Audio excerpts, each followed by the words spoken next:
All right, guys. Good evening. And today I'm here to present the lab one of the COM 251. And as we know that the lab is about the complexity of different types of methods we can use to test the algorithms. So I would be sharing my screen right now, and it would be coming up right here. All right. So let's go with the flow.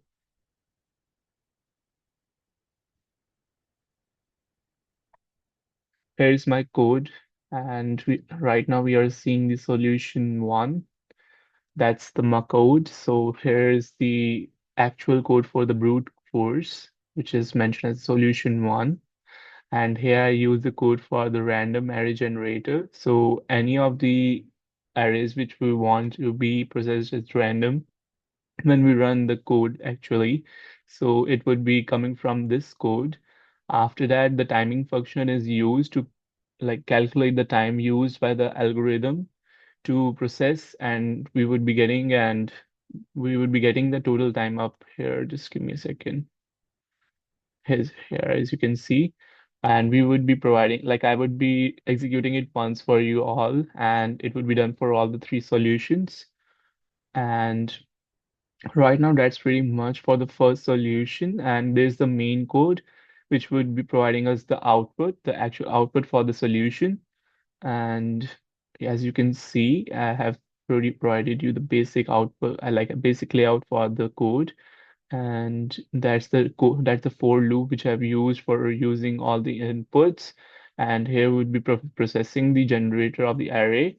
And after that, we would be getting the input in this form. So for your being cells, here you go. I've just run this solution one. And as you can see, the time for the, just give me a second. The time for the first of the first set of array is this much, and the average for it is here. After that, I've used the different tests, and there are different times for everyone till here, and we haven't get the 10,001 test because the array size of 10,000 is quite much for the computer side, like the computer machine, and the RAM couldn't process it like within a second because it's like minions of the operation which go at the back side. So here you can see we have got the first input as the first test, and the time would be for that one here. And this would take more time as we can process with the other inputs as well. So for the first input, it would take at least a similar time for 40 seconds, might be 39 seconds, and it can also go up to like 50 seconds as well. So it would be coming up later on. And the solution two is pretty much same. And just the code for the solution is basically different. So here I've used the O n raised to the power 2, and the code for that is here. And the rest is all same.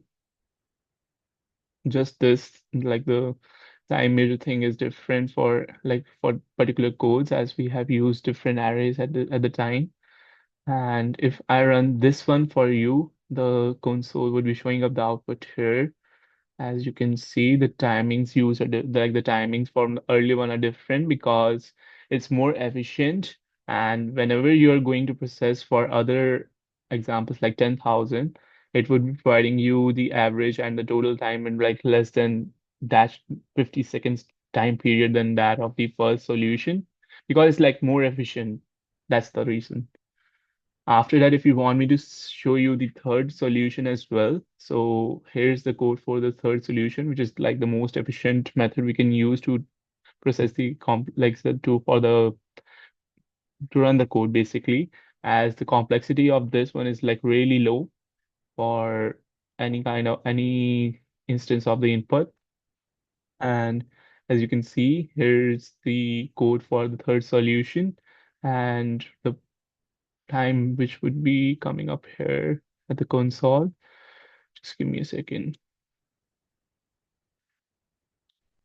Here you go. Here's the time is like less, more, not too much, but less than that of the solution two. And as you can see, there's like already tests being done for the test for the 10,000 array limit. and here's the average, and that's pretty much for the code part. And for the average, which what I have done is the Excel sheet. Here you can see there's like different averages for the different inputs. That's the input for tens, hundreds, thousands, and 10,000 sizes of arrays. And here's the average. And using this much, so this much information, I've created this like line graph, and it's going on like this hike for the ON3, which is basically solution one. This is the solution two, and this is the solution three. And for the report part, here's my report, which includes the maximum contagious subsequence of the sum algorithms. Here I've basically provided the summary of which I have already told you. And as you can see, that's the graph which I've used in the Excel sheet. And here's the basic information of the brute force, which we have done already. And as I mentioned, 10,000 it takes at least billions of nanoseconds, making it impractical for large inputs. And the third thing is like the linear solution is like not too much time taken as per the solution one. And overall conclusion you can see right here. And that's pretty much from my side, guys. Thank you so much.